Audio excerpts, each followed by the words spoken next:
telling my mom she never had control over what happened with me and her stepdaughter after she got married. I, 17F, was 9 when my mom told me she was dating someone. My mom had me when she was young and my aunt, her sister, took care of me alongside my cousin, and we were the best of friends and as close as siblings. There was a girl in school called Hannah who pretty awful to every single person. My cousin was included in that more than I was, but she said pretty shitty things to me sometimes too. Just not as often and nothing as bad as she said to others. She used to call my cousin slurs toward gay people because his friends were mostly girls.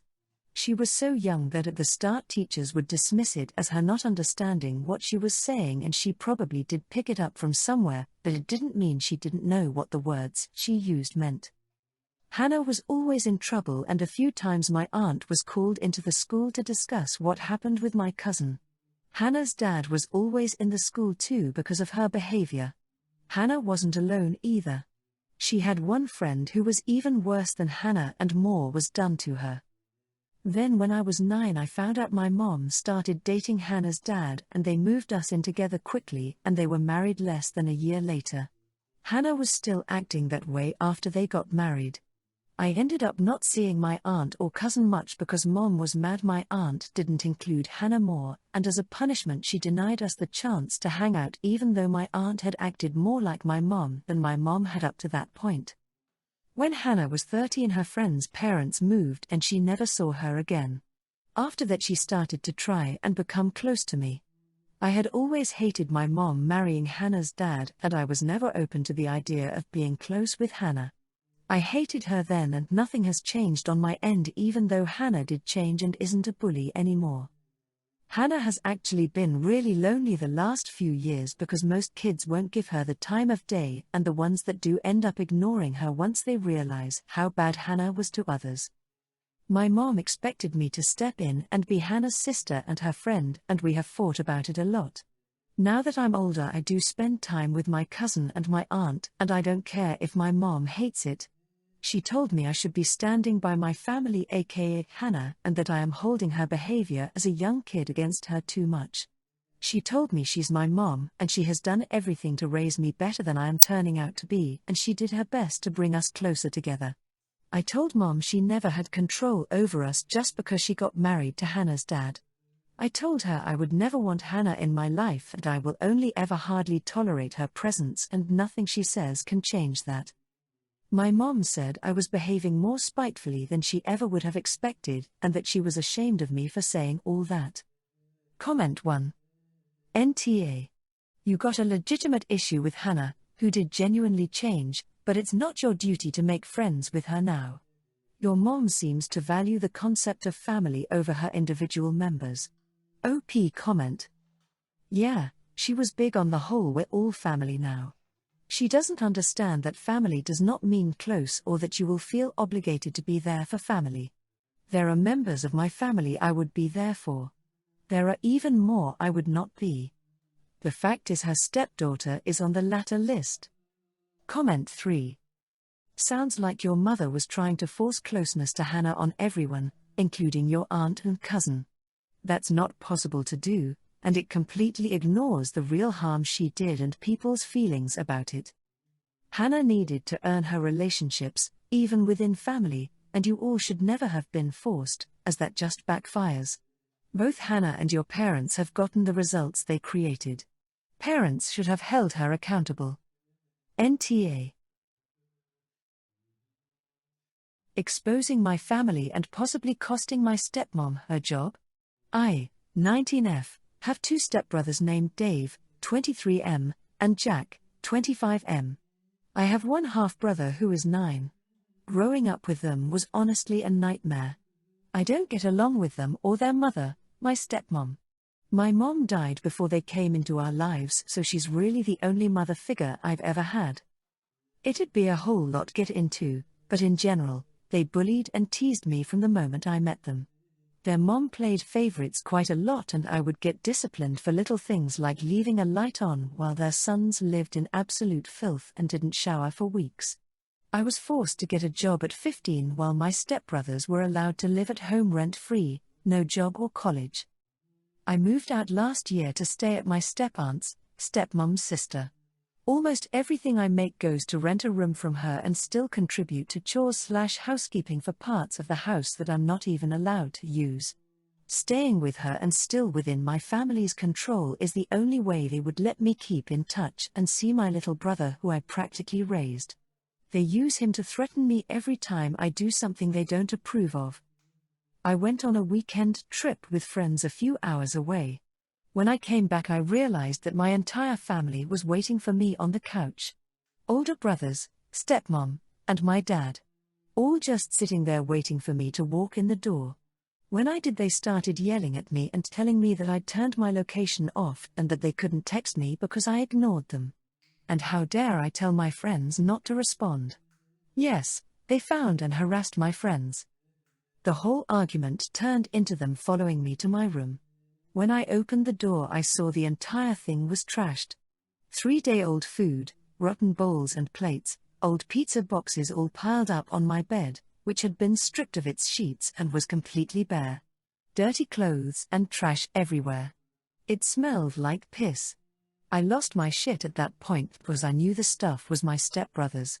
When I asked why it was in there, they said that they let him and his friends play D&D and sleep there because they were in a rough spot and boys just get rowdy sometimes. Let it stand that I have a OCD which I've learned to manage myself, but was crippling during high school and literally almost drove me off the deep end. I don't let it interfere with other people or their lives, but it very much impacts mine, and the fact that they allowed my stepbrother and his friends to trash my room knowing that it would basically make the whole thing a biohazard for me speaks volumes. I slammed the door in their faces, grabbed my essentials and left. I haven't spoken to any of them since, but now they're accusing me of leaving my aunt without necessary income and overreacting. I responded by posting their texts to me online. Somehow the pictures found their way to my stepmom's boss. It's a very small town, and they're threatening to review her employment due to it. Comment 1. NTA. Good. What they're doing is abusive both emotionally and financially. Her employers don't need a shit stain like her associated with their company. Frankly, it'd be embarrassing. Your father isn't innocent either. He bears culpability too, if not more. You are his child. He should have been protecting you and he didn't. Comment 2. So your stepmonster may lose her job over how poorly she and your family treat you. Good. It's gratifying to know that there are decent people around that are disgusted by how horribly you've been treated. You are NTA in any way, but you will be to yourself if you go back there. Put them in your past and make a new life for yourself without them. Comment 3. Sweetheart, I am so sorry you have had to deal with this. Your family are horrible people.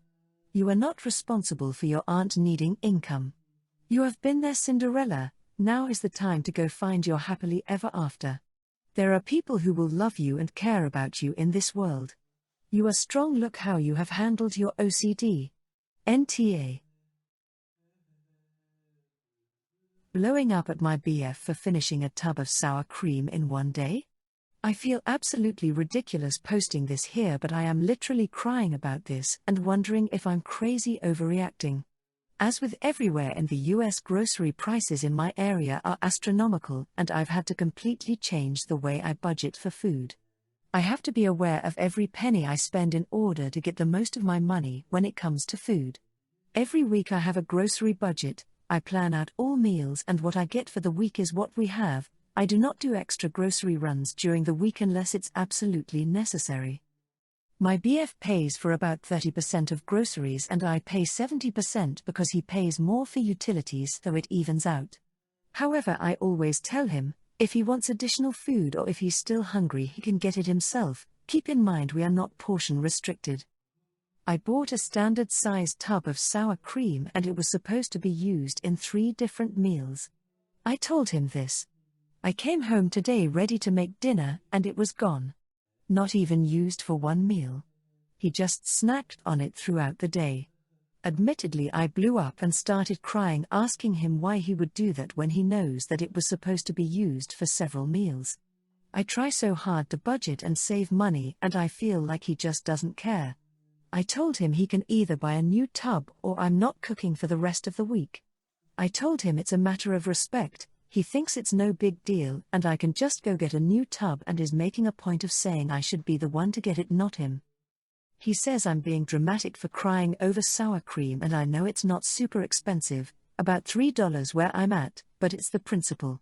I'm just upset that he can't respect what I'm trying to do and he doesn't understand that we are strapped for money right now. Comment 1. NTA. That's infuriating.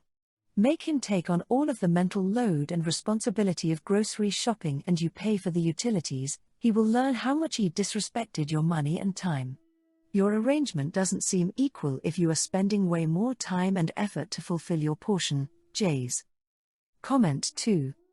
All the planning and budgeting for food can be a lot of emotional labor in addition to time consuming. Do you also cook most of the meals? He was inconsiderate and he doesn't seem appreciative of your efforts. Have him take over all the tasks associated with planning meals for a month. Maybe then he will have an appreciation for what you do for the household. NTA. Refusing to have dinner with my BF's parents if his ex-wife's gonna be there. I, F28, got with my boyfriend, M28, about 3 years ago. When we met, he had just gotten divorced and we officially started dating a year later. His ex-wife doesn't like me. She made it clear from day one and I'm not blaming her or anything. I never got divorced, or married for that matter, so I don't know what's the appropriate amount time to date after a divorce. His parents are still very fond of her and often invites her for dinner. That means that we often have to see her when we're going over his parents. The issue is that she make it obvious she doesn't like me and always throw little digs at me. I told my boyfriend and he talked with her, and she promised she'll try to be more civil, and she is more civil, but I can always feel her looking distastefully at me, so I'm often uncomfortable. Anyways, his parents invited us for dinner last Friday, but his ex-wife was gonna be there too, so I told them that even though I've liked them, I wouldn't be here if she was because I'm uncomfortable. They weren't happy, they called me petty and manipulative, they said his ex-wife was always gonna be a part of their life, and they felt like I was trying to get rid of her. It obviously wasn't my intention. I've tried to explain but they didn't care. My boyfriend also tried to talk to them, but they didn't care either. My boyfriend still went, I've told him to, and apparently they said they won't invite me anymore since I don't appreciate the invite. I'm so confused because it's not the outcome I thought it'd be.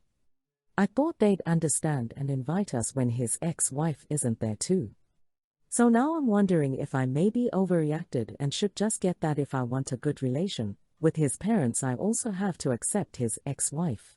Comment 1. NTA. I don't blame you for not going somewhere where you feel uncomfortable. However, I'd also think really hard about continuing this relationship. I think it's great when people continue to get along after divorce. But here you have potential in-laws that still want a relationship with their ex-daughter-in-law, who isn't nice to you. And they're pulling such a manipulative move with saying they won't invite you anymore instead of understanding why you're uncomfortable. You also have a BF who still went even though his family and ex aren't treating you well. Comment 2. ETA. Accept you. Do they have children? Otherwise there is no reason whatsoever that your boyfriend and his parents even have contact with her anymore. The only way for that would be if they separated amicably. Which I don't think they did, give his ex's reactions. Your boyfriend should set boundaries for his ex and especially for his parents. Otherwise I would be concerned they are not really separate at all if I would be in your shoes. This is really inappropriate from all of them. Comment 3. NTA. The parents have made it clear there is no space for you in this family. Is this how you want your relationship to continue? You home alone, maybe with a child at some point, while your current boyfriend is hanging out with his parents and his ex.